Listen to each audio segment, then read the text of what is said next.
देखिए, यदि इन्फिल्ट्रेशन हुआ है, अगर घुसपैठिए इस देश के अंदर आए हैं, तो सर्वप्रथम तो ये देश के गृह मंत्रालय की असफलता है। तो अगर उत्तर प्रदेश के मुख्यमंत्री जी ये बात कह रहे हैं कि देश के गृह मंत्री जी अमित शाह जी गृह मंत्री के तौर पर फेल हैं और उत्तर प्रदेश में डबल इंजन की सरकार भी है, तो देश की सरकार क्या कर रही थी अगर इतना ज़्यादा यहाँ घुसपैठ हुआ है? तो जो घुसपैठ हुआ है, जो हमारे नागरिक नहीं हैं, अगर सरकार कह रही है कि उनको डिटेंशन डिपोर्ट करेगी तो करे सरकार। हमारे तो अप्रवासियों को आपने और दुनिया ने सबने देखा कि हथकड़ियाँ लगा के अमेरिका ने भेज दिया।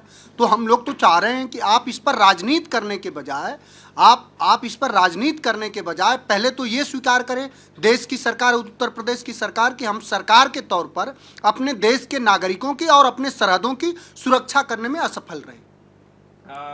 बुलडोजर एक्शन को लेकर बिहार सरकार के मंत्री अशोक चौधरी का एक बयान सामने आया है और वो कह रहे हैं कि सम्राट चौधरी का अपना स्टाइल है और उनका मॉडल क्यों नहीं होगा, योगी जी का मॉडल क्यों होगा? सम्राट जी क्या योगी जी से कम है क्या?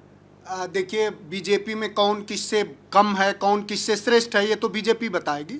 लेकिन जो बुलडोजर मॉडल है, उसको लेकर के देश के सर्वोच्च न्यायालय ने अभी निर्धारित किया है कि बुलडोजरी न्याय कोई न्याय नहीं है। न्याय इस देश की अदालतें निर्धारित करती हैं। आप बुलडोजर न्याय के तौर पर इस देश के दलितों को, पिछड़ों को, जो बहुजन तबका है, उसको आप डरा रहे हो। आप अपनी श्रेष्ठता निर्धारित करना चाह रहे हो। बुलडोजरी न्याय पर अगर इतना इस देश की सरकार को भरोसा है, तो इस देश में बहुत दुर्भाग्यपूर्ण है कि बनारस में 2000 करोड़ रुपया का जहर बेचा अपराधियों ने, और प्रधानमंत्री जी के नाक के नीचे उनके महलों पर, उनके घरों पर और उनके बंगलों पर बुलडोजर कब चलेगा? ये उदाहरण सरकार को, उत्तर प्रदेश की सरकार को और देश की सरकार को प्रस्तुत करना चाहिए। एक और चीज जानना चाहेंगे, धर्मांतरण के बाद भी अनुसूचित जाति का दर्जा बनाए रखना धोखाधड़ी, ये न्यायालय का कहना है। देखिए, जो माननीय उच्च न्यायालय ने जो कोई भी टिप्पणी करी है, तो माननीय उच्च न्यायालय ने कोई भी टिप्पणी करी होगी तो साक्ष्य के आधार पर करी होगी। हम समाजवादी पार्टी के लोग न्यायिक निर्णयों का स्वागत करते हैं। जिस तरह से ये सिर्फ कांड सामने आया है, अब ईडी की भी एंट्री हो गई है इसमें और खंगाले जा रहे हैं दस्तावेज, और खास तौर पे बाहुबलियों पर भी नजर है, ऐसा कहा जा रहा है। हमारे राष्ट्रीय अध्यक्ष जी ने बहुत साफ कहा है कि जो वन डिस्ट्रिक्ट वन प्रोडक्ट की जो बात करती है योगी आदित्यनाथ की सरकार, अब योगी आदित्यनाथ जी उत्तर प्रदेश में वन डिस्ट्रिक्ट और वन माफिया संरक्षित करने और पोषित करने के सरगना के गिरोह के वो मुखिया हैं।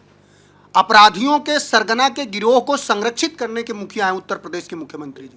वो बनारस का कौन माफिया है, जौनपुर का कौन माफिया है, चंदौली का कौन माफिया है, मिर्जापुर का कौन माफिया है, और इनके स्वजाति माफियाओं को ये सिरप बेचने वाले अपराधियों ने, कितना दुर्भाग्यपूर्ण है कि नौनिहालों की जान चली गई। उत्तर प्रदेश में गई, मध्य प्रदेश में गई, राजस्थान में गई, बांग्लादेश में गई, साउथ अफ्रीका तक। वहाँ हमारे देश की छवि क्या गई होगी कि भारत के लोग, और वो भी प्रधानमंत्री के संसदीय क्षेत्र के लोग, जहर बेचते हैं और उन जहर बेचने वालों को मुख्यमंत्री योगी आदित्यनाथ जी का संरक्षण है। तो उनके बंगलों पर एक बर्खास्त सिपाही का हमने सुना कि 10,000 स्क्वायर फीट में बंगला है। आप सोचिए, और वो जिसने जहर बेचा, उसने उत्तर प्रदेश में मुख्यमंत्री जी के पूर्वांचल के स्वजाति अपराधियों को गाड़ियां दिया 3-3 करोड़ की लैंड क्रूजर। तो उन पर कब बुलडोजर चलवाएंगे? अगर इनके सच में न्याय में समता का भाव है, न्याय का सही भाव है, राम का आदर्श है, राम की मर्यादा है और कृष्ण भगवान का प्रेम है, तो सर्वप्रथम इनको स्वजाति अपराधियों के जो उनके अपराधों का जो आलीशान बंगला है, उस पर बुलडोजर चलना चाहिए। और ईडी से हम सबको ये उम्मीद है कि ईडी निष्पक्ष होकर कार्रवाई करेगा और इसके तह तक जाएगा और एक एक अपराधियों के खिलाफ, चूंकि नौनिहालों के आंसुओं की बात है, कड़ी से कड़ी कार्रवाई हो। 3 की गिरफ्तारी हुई है, अभी गिरफ्तार भी नहीं कर पाए। अभी गिरफ्तार नहीं कर पाए, और एक को जिसको गिरफ्तार होना चाहिए वो तो रीलबाजी कर रहा। और उत्तर प्रदेश की पुलिस ऐसे गिरफ्तार कर रही है, क्योंकि उत्तर प्रदेश की पुलिस अब आईपीसी, सीआरपीसी और कॉन्स्टिट्यूशन के अनुसार नहीं चल रही है, वो योगी आदित्यनाथ जी के हिसाब से चल रही है। तो हम लोगों को उम्मीद है कि जो अपराधी, जिनके कारोबार से लोगों के घर उजड़ गए, जिनकी पीढ़ियां खत्म हो गई, आप वो ऐसे जैसे लग रहा कि फिल्म की शूटिंग हो रही है, ऐसे करेंगे आप? उनके पैरों में गोली कब मारी जाएगी, उनका बंगला कब गिराया जाएगा, उनकी गाड़ियां कब सीज होंगी? उनका पूरा हजारों हजार करोड़ का साम्राज्य है, उस पर योगी आदित्यनाथ जी, उत्तर प्रदेश, देश की पुलिस और ईडी कड़ी से कड़ी कार्रवाई करके ये प्रस्तुत करे कि वो किसी भी अपराधी के खिलाफ कड़ी से कड़ी कार्रवाई करना जानती है।